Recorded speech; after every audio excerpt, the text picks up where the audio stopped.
حسين كبلي سابقا ولاعب يشاتل رمية جانبية.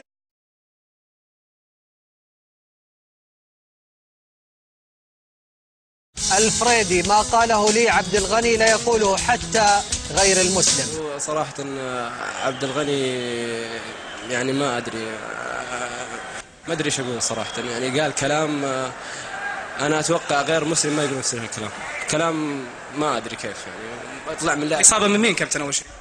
أنا ما أتكلم عن إصابة، طبعا إصابة منه، لكن أنا أتكلم عن الكلام اللي قاله غير الإصابة. هو الآن جردني من الإسلام أو قد دخل في النوايا، ولا أحمد الفريدي ولا غير أحمد الفريدي أنا حلتفت له نهائيا، لأنه في الأول وفي الأخير ربنا هو اللي عالم، وربنا عالم من اللي تلفظ إذا هو بيقول هذا الكلام يعني، لكن أنا ما أقول غير يعني ما أقول عليه غير حسبي الله ونعم. الهلالي الفريدي يطلق اتهامات خطيرة ضد النصراوي. يمكن أكثر شخص يعني أساء للرياضة اليوم حسين عبد الغني صراحة، قال ألفاظ ما أدري يعني شيء غريب صراحة يطلع منه، والله ما أقدر أقول على ألفاظ يعني ما تنقال صراحة.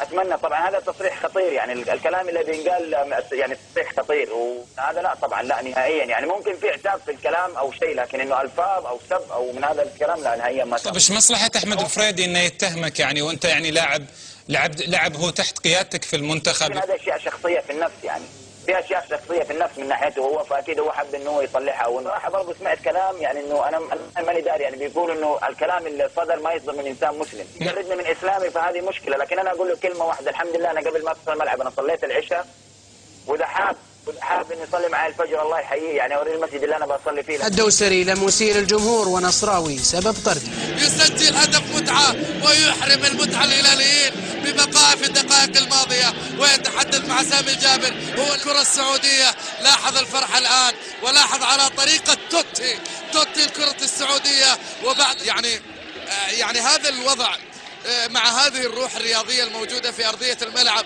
ومع هذه اللقطات التي كما قلت ستثير جدلا في كل مكان في أروقة النادي. بس أقول له حسين ما أكذب، أنا حسين عبد الغني يجي عندي يقول أنت كذاب من زمان أنت تطيح، بس أقول له ترى أنا ما أكذب. ولا عبد الله صاحب لرد الركلة الأخيرة، محاولة جول لرد الركلة الأخيرة، محاولة جول.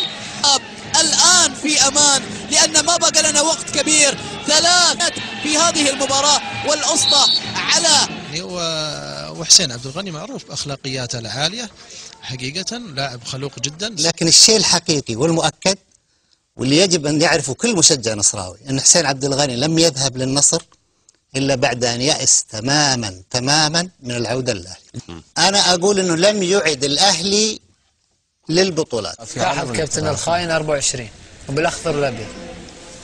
تعرف هذيك ما هي غلطة، الرطوبة ممكن بعض الأحيان تزلق الكرة وشيء من هالأشياء. ذكر أن لاعب كابتن نادي النصر حسين عبد الغني كان من المدعوين في اعتزال نواف الدمياط، ولكن ربما تابعنا عبر الانترنت أن هناك حملة جماهيرية قالت أنه إذا حضر حسين عبد الغني لن نحضر كجماهير للهلال. الاتفاق والفوز بهدف سجله ريان بلال بالتأكيد يعطيه راحة وأيضا يعطيه فاعلية، والبحث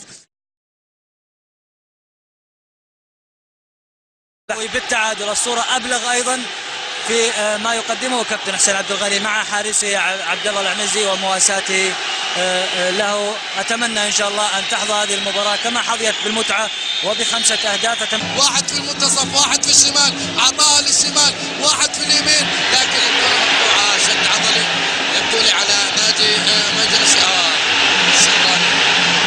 وعبد الغني يستمر ويطالب الفريق بالهجوم، ولدينا صيحات مثلا من جماهير فريق الشباب، ولدينا كرة ملعوبة. ويفكر الآن لاعبي فريق الشباب كما هي يعني مباراة مثيرة وممتعة في لعبة كرة القدم. لاحظ اللقطة اللي أصيب من خلالها ناصر الشمراني بشد عضلي. الدوري العماني أحمد حديد اللي غاب عن المباراة الماضية أيضا بعد استبعاده بالبطاقة الحمراء، وكان أيضا الإضافة الماضية من الفريق الاتحادي حسن خليفه. نشوف سعود كريري برافو ضاغط عليه استلام وصافره موجوده على قائد الكتيبه النصراويه والخطا موجود لمصلحه الفريق الاتحادي. شوف الاعاده في الكره الماضيه والخطا اللي احتسبه حكم اللقاء اللي وصل للمشعل.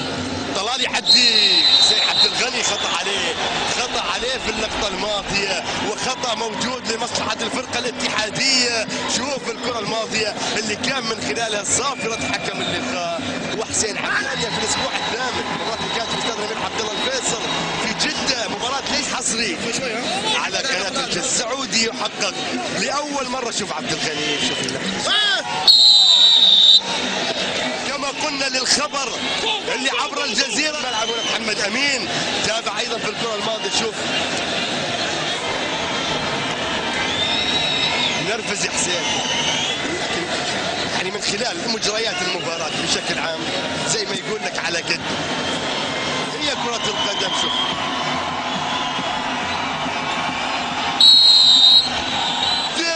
ممكن الثاني ولكن ايضا تتخلص من الزاويه.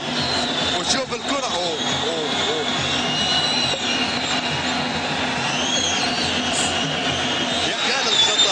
كان الخطا وشوف امامك الكره الماضيه.